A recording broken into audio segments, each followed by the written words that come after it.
As they were all leaving the campsite the next morning, the limo driver had to stop because a tree was blocking the road. When Kevin saw the people standing in the road looking at the downed tree, he had a bad feeling. Kevin suddenly said loudly, "We can't stay here. Turn around right away and find another way back to Chicago." His shouting immediately drew everyone's attention. As usual, they thought he was just showing off. One of them said, "What the hell are you shouting for? Who said you could give orders here, you jackass?" Kevin scowled when he heard what they were saying. Just then, the group of men in the road suddenly walked up to the stretch limo, and an anxious-looking man in his 30s asked them for help. "My uncle hurt his leg when the tree fell, and he needs to get to the hospital right away. Can you please help us?" Another man added, "We live nearby, and we were on our way to work when the tree fell." Then one of the other men, who had a strange expression on his face, said, "The traffic's really tied up because of the storm. It'll take way too long for an ambulance to get here. My uncle just can't wait that long." "Don't listen to them. We need to get out of here right now." "You piece of trash. Don't you have any conscience? Can't you see that someone's been injured?" "Kevin, just because you're a loser, it doesn't mean you can't give someone a hand." "Driver, please listen to me. You have to turn around and get us out of here." Officer Emmett spoke up and ordered the driver, "Quick, open the door and let them in." "Don't open it," Kevin shouted anxiously. Now the driver was paralyzed, unsure which of them he should listen to. "Kevin, what are you doing?" Officer Emmett asked in confusion. She'd never known Kevin to be so cold and heartless. "Didn't you hear me? We need to leave." "Shut the hell up. Nobody wants to hear what you think." Then he shouted at the driver, "What are you waiting for? Hurry up and open the door." Kevin sighed helplessly, but none of them listened to him. As it turns out, he realized as soon as he saw the line of fallen trees that they hadn't been knocked down by the storm. Someone had deliberately cut them down. Plus, when one of the men knocked down the window, Kevin clearly saw a prison tattoo on the man's arm, partially covered by a sleeve. He could tell right away that these guys were definitely not ordinary farmers. "But we don't have any empty seats," Jason pointed out to them. Without waiting for Blair to agree, Kevin interrupted them. "I'll gladly give up my seat for them. Lily, Dalton, Miranda, Phoebe, why don't you guys get out of the car with me? How about if you just get out all by yourself, Kevin? Once you're gone, we can all make some room to squeeze them in." Kevin ignored Jason and asked Dalton, "Do you want to join me?" "You know, I think it's kind of stuffy in here anyway. Why don't we all go out for a walk? Blair, have another car pick us up later." "Lily, are you coming along or not?" "Kevin, what do you mean by all this? Don't you think my car can fit a few more people?" Blair said indignantly. In fact, Blair also wanted Kevin to get out of the limo.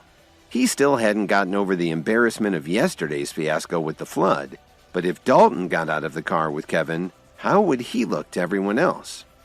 Lily was about to answer, but before she could say anything, Phoebe said, "Let's go, Kevin. I'll go with you."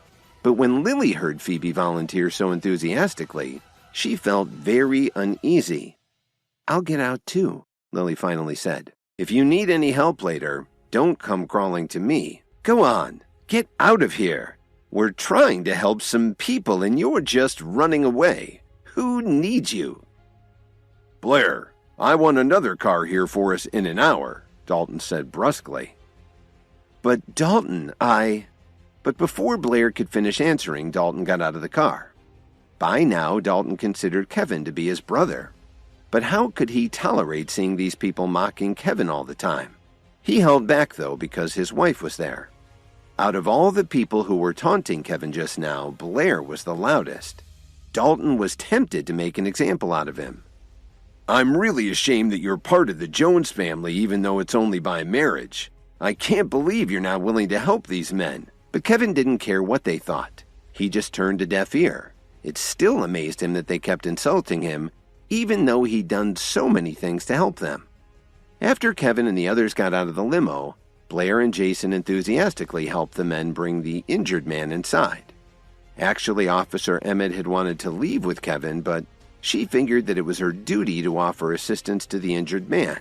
And on top of that, she was still seeing Blair. If she left with Kevin, how would that make her fiancé look? That Kevin is a real good-for-nothing. How could he refuse to give a ride to an injured man? Don't worry about him, Jason said. Then he turned to the driver and ordered him, "Close the door quickly. You guys are lucky you ran into us. Otherwise, you'd be in trouble." "Thank you. Thank you very much," the man replied with a cold smile. Then he pulled a very sharp knife out of his jacket and said menacingly, "Nobody move. I know how to use this and I'd hate to have to hurt you." "What the hell are you doing?" Blair was dumbstruck. "What are we doing? Let me explain. This is a robbery. Don't move if you value your life." "What are you doing? We were trying to help you," Officer Emmett said in disbelief. "I've already thanked you for that, but my friends and I need some money. As long as you follow our instructions and hand over all the money you have, I guarantee that you'll all be just fine." "Is this how you treat people who try to help you? Are you a little slow? My uncle wasn't injured at all. There's no need for you to save him," the man said rudely. "But you have been a great help. You know, if the two of you hadn't insisted on letting us in, our plan wouldn't have succeeded." When he said that, Blair, Jason, and the others started to panic. They led such pampered lives, how could they have predicted something like this? "Now do as we say and hand over your money. I don't want to have to say it again. My patience is wearing thin." Now Blair and the others understood why Kevin had reacted the way he did. He could see that there was something wrong with these guys, but he hadn't explained it to them. The funny thing was that Jason and Blair thought they were doing a good deed, but they didn't know that they were being tricked. Officer Emmett decided to take action. She said to the men, "I'm Lieutenant Emmett of the Chicago Police Department. If you know what's good for you, you'll drop your knives and surrender." "Ooh, Lieutenant Emmett of the Chicago PD," the man said sarcastically. "I'm really scared. Wow, you almost frightened me to death." Officer Emmett was about to say something else when the thief interrupted her and viciously replied, "I don't give a shit who you are." She gritted her teeth but didn't say anything more. She was skilled enough to beat these guys all by herself, but the space was really small and pretty crowded. What if she ended up injuring someone by accident? "All you have to do is hand over your cash, and I'll spare your lives," the man snarled. "You're not getting anything from us," Blair said angrily. He was furious. He'd already disappointed Officer Emmett by having someone disguise himself as a cougar so he could act like he was saving everyone. That's why he'd fought with Kevin just now. He wanted his fiancée to see that he was actually very compassionate, but how could he have known that this group of men were planning to rob them? Unfortunately, the man wasn't in the mood to listen to Blair and gave him a powerful blow to the gut. The intense pain made Blair double over. "If you say another word, I'll cut out your tongue." Everyone began to wish they'd gotten out and taken a walk with Phoebe and the others.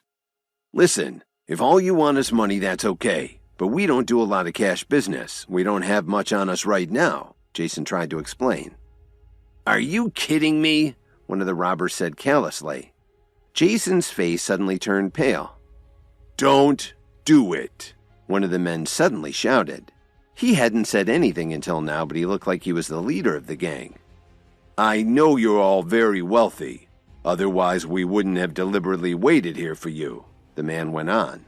"So if you don't have any cash, we'll just take everything else. Put all your phones, jewelry, watches, and other valuables in the bag." The man suddenly paused. His gaze swept across everyone's faces before he continued. "I'll bet you don't wear any cheap knockoffs. Am I right? Were you trying to hide this?" the man growled as he snatched a very glitzy watch from Jason's wrist. This really upset Jason. His watch was a rose gold worth at least $400,000, and he loved to flash it around. Jason wanted so much to grab it back from the man, but he just didn't have the strength. Could this day get any worse? Hi, Kevin here. If you're wondering what happens next, then stay tuned on the Pocket FM Universe channel for more episodes.